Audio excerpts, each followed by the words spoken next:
J'aimerais commencer ce chapitre en te disant que nous sommes nombreux à avoir durant notre enfance dû choisir entre une mère ou un père. À avoir été un outil, une arme, parfois même un bouclier au milieu de ce no man's land, celui qui sépare ses anciens amants. Ouais, on n'a pas demandé à naître sur cette terre, monstrueusement belle. Tous ces mots qui résonnent dans tant de cervelés. Je t'ai porté 9 mois dans mes entrailles, je t'ai rassasié, je t'ai élevé, je t'ai dressé, je t'ai façonné. Je t'ai protégé, je t'ai enfermé. Loger, nourrir, protéger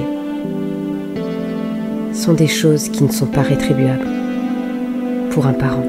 Dans cet épisode, je ne rentrerai pas dans les détails de mon histoire, peut-être parce que j'ai été élevée dans la protection. Le blindage de l'image familiale, à force de cuirasser mes sentiments et mon histoire en public. Alors je vais simplement vous dire que j'ai dû cacher, que j'ai dû mentir. Beaucoup mentir. J'ai tellement menti que ce vice a fini par s'ancrer dans mon ADN.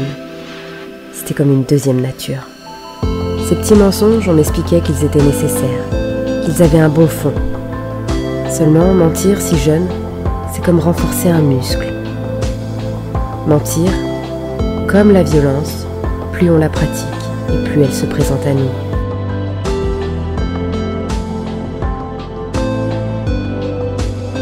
Un gosse, c'est pas bête.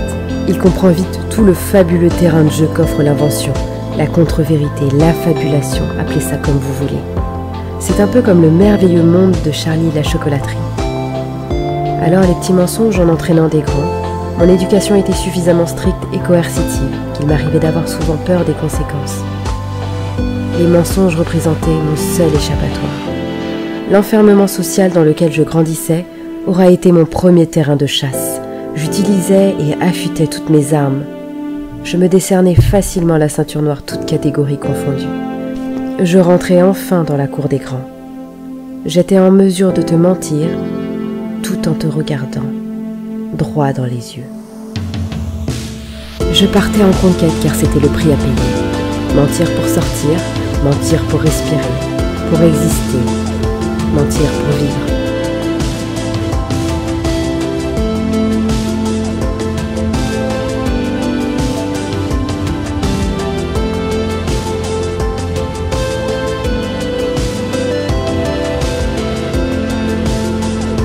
Bien sûr, aujourd'hui, j'éprouve de grands regrets, même si je ne sais pas s'il m'était vraiment possible de faire autrement.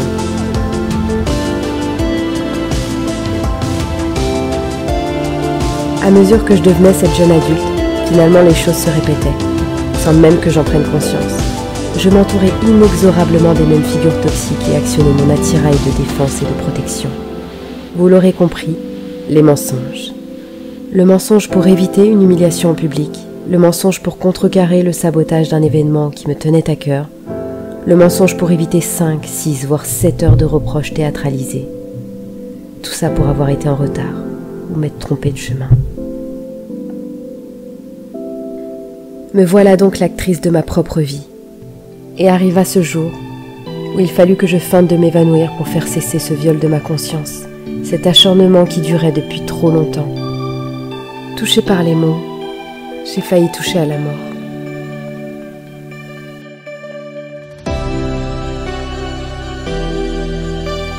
Alors voilà comment le petit mensonge de convenance d'une fillette s'était diaboliquement muté en une scène de Gone Girl. Entre ces deux instants, les mensonges accumulés étaient comme l'écume de la mer. Et dans ce brouillard, je n'y voyais plus rien. Je ne m'y voyais presque même plus. Qui n'a jamais menti ?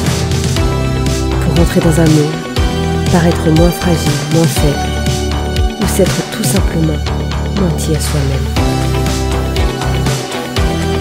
Il me fallait m'attaquer à ce problème petit bout par petit bout, car il m'arrivait de ne même plus me rendre compte de ces mensonges, m'entourer de personnes qui m'acceptaient telle que j'étais, qui ne cherchaient pas à me changer, à l'écoute de mes contradictions, tout en me laissant le temps de faire mon chemin, de me trouver. Au fil des mois, au fil des années, je me sentais de plus en plus libérée, comme délestée de ce poids immense qui m'habitait, le poids des mensonges.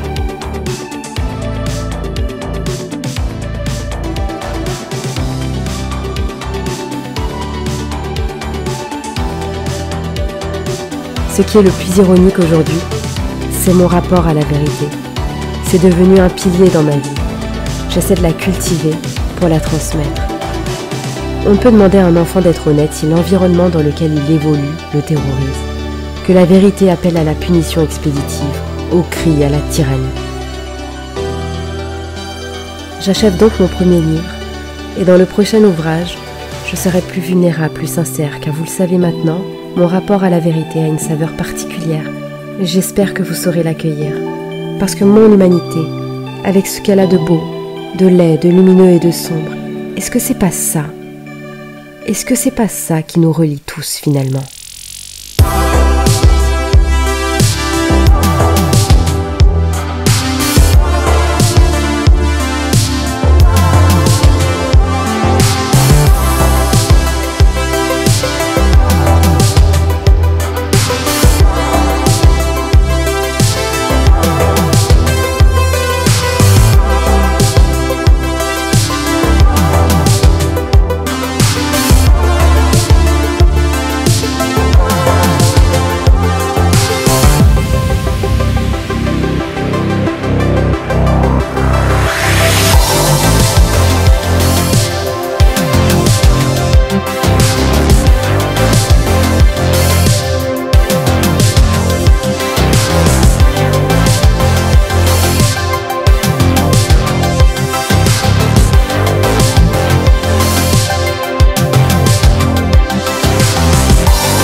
Non mais il faut que je vienne. 1, 2, 3, 5, 6, 7, 8.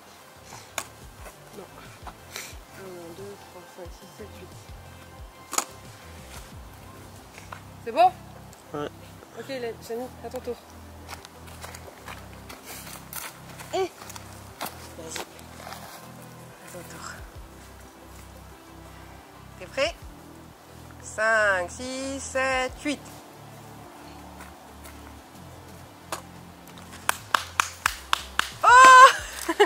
Tu veux recommencer? Vas-y. Pose-le bien. 5, 6, 7, 8.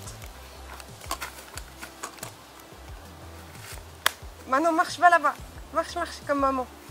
Bravo! Hey, 3, 2, 1, go! Ouais.